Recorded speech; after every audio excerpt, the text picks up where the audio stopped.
Hello, नमस्ते सगळ्यांना कोजागिरी पौर्णिमेच्या खूप खूप मनापासून शुभेच्छा।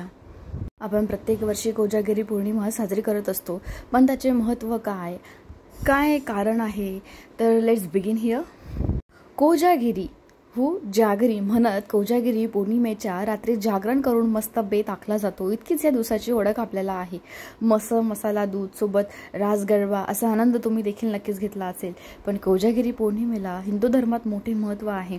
कोजागिरी पौर्णिमा हा अश्विन पौर्णिमेला येणारा सण असून हा सप्टेंबर ते ऑक्टोबर मध्ये येतो। दसऱ्यानंतर येणाऱ्या पौर्णिमेला हा दिवस साजरा केला जातो।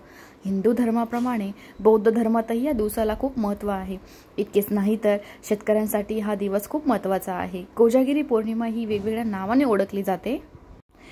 याला शरद पौर्णिमा, माणिकेतारी, नवान्न पौर्णिमा, कौमुदी पौर्णिमा, माडी पौर्णिमा असं सुद्धा म्हणतात। तर कोजागिरी पौर्णिमा म्हणजे नेमकं काय?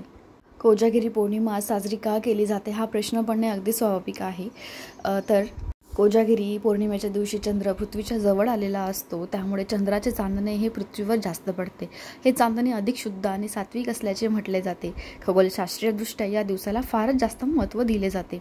प्राचीन आणि पौराणिक काळाचा विचार करताही या दिवसाला फारच जास्त महत्त्व आहे। कोजागिरी पौर्णिमेच्या आधी 9 दिवसाची नवरात्र आलेली असते। या 9 दिवसात शक्ती आणि बुद्धीची देवता पार्वती व तिच्या वेगवेगळ्या रूपांची मनोभावे पूजा करतो। विजयादशमी अर्थात दसरा या दिवशी विजय संपादनासाठी विजयादशमी साजरी केली जाते। याला सीमोल्लंघन देखील म्हणतात। त्यानंतर येणाऱ्या या पौर्णिमेपर्यंत शेतीची कामे देखील अर्ध्यावर आलेली असतात। पावसाळा संपून नवी पिके हाताशी आलेली असतात, त्यामुळे याचाही आनंद या दिवशी साजरा केला जातो। कोजागिरी पौर्णिमेबद्दलच्या अनेकांच्या वेगवेगळ्या धारणा आहेत। आरोग्याच्या दृष्टिकोनातूनही याचे एक वेगळे महत्त्व आहे। दमा अस्थमा असणाऱ्यांसाठी हा आजचा दिवस फारच महत्त्वाचा आहे।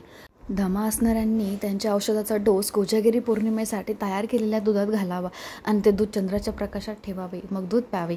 या दुधामधील गुणधर्म हे चंद्रप्रकाशामुळे बदलते, ज्याचा फायदा तुम्हाला होतो। थंडीला या काळात सुरुवात होऊ लागते, त्यामुळे गरम दुधात सुकामेवा घातला जातो। असे दूध प्यायल्याने शरीरात उष्णता टिकून राहते।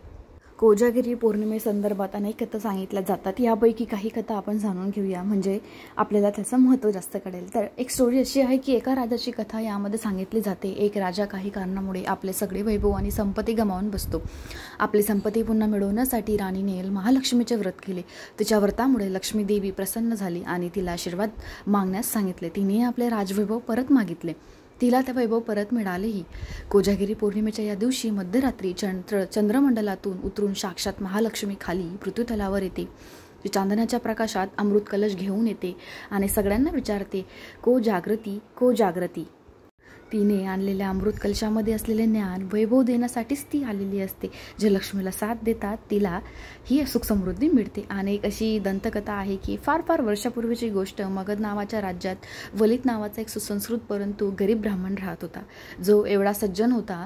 त्याची पत्नी तितकीच दुष्ट होती। ब्राह्मणाच्या गरिबीमुळे ती सतत त्याला त्रास देत होती। गरिबीमुळे त्रासलेल्या ती पत्नी ब्राह्मणाला नको ती बोलत होती। पतीच्या विरोधातील त्याचे आचरण पाहून त्याला त्रास होत असे। चोरीसारख्या वाईट कामांसाठीही ती त्याला प्रवृत्त करू लागली। एकदा एक पूजा करताना तिने या पूजेमध्ये व्यत्यय आणून ती पूजा पाण्यात फेकून दिली। चिडलेल्या आणि थकलेल्या ब्राह्मणाने जंगलात निघून जाणे पसंत केले। जंगलात गेल्यावर त्यांना काही नागकन्या भेटल्या। त्यांनी त्या गरीब ब्राह्मणाला या दिवसाचे महत्त्व सांगितले। तो अश्विन महिन्यातील कोजागिरी पौर्णिमा होती। तिने ब्राह्मणाला कोजागिरी व्रत करण्यास सांगितले। त्याने विधिवत कोजागिरी व्रत केले। त्याला सुख समृद्धी मिळाली। लक्ष्मीच्या कृपेने त्याची पत्नीही चांगली सद्बुद्धी झाली। त्याचा संसार सुखाचा झाला। तर नेमका हा दिवस कसा साजरा करायचा, तर याची पूजाविधी काय आहे, तर या दिवशी देवी महालक्ष्मीची पूजा करण्याचा खूप ठिकाणी पद्धत आहे। यासाठी तुम्ही काय करायचं की त्या दिवशी स्नान करायचं, उपवास ठेवायचा, तांब्याच्या किंवा चांदीच्या मातीच्या कलशावर वस्त्राने झाकलेली लक्ष्मीची मूर्ती स्थापित करावी आणि मनोभावे त्यांची पूजा करावी। चंद्रोदय झाल्यावर तुपाचे दिवे लावावे, दूध, तूप आणि ड्रायफ्रुट्स घालून खीर बनवावी, ती चंद्रप्रकाशात ठेवावी। त्यानंतर अशी खीर प्रसाद म्हणून ब्राह्मणास द्यावी किंवा आपणही ग्रहण करावी। कोजागिरीच्या दिवशी घरातील ज्येष्ठ आपत्याला ओवाळून अश्विनी साजरी केली जाते। घरी मस्त मसाला दूध बनवले जाते। सुकामेव्यात आटवलेले गोड दूध चंद्रप्रकाशात न्हाऊन काढले जाते, मग ते प्राशन करायचे। मंगलमय गाणी रास गरबा करून ही रात्र जागवली जाते। अशा पद्धतीने तुम्ही कोजागिरी पौर्णिमा साजरी करू शकतात। या दिवसाचा पुरेपूर आनंद घेऊ शकतात। Thank you so much. Lots love you and take care. Till then, bye bye. Have a nice life.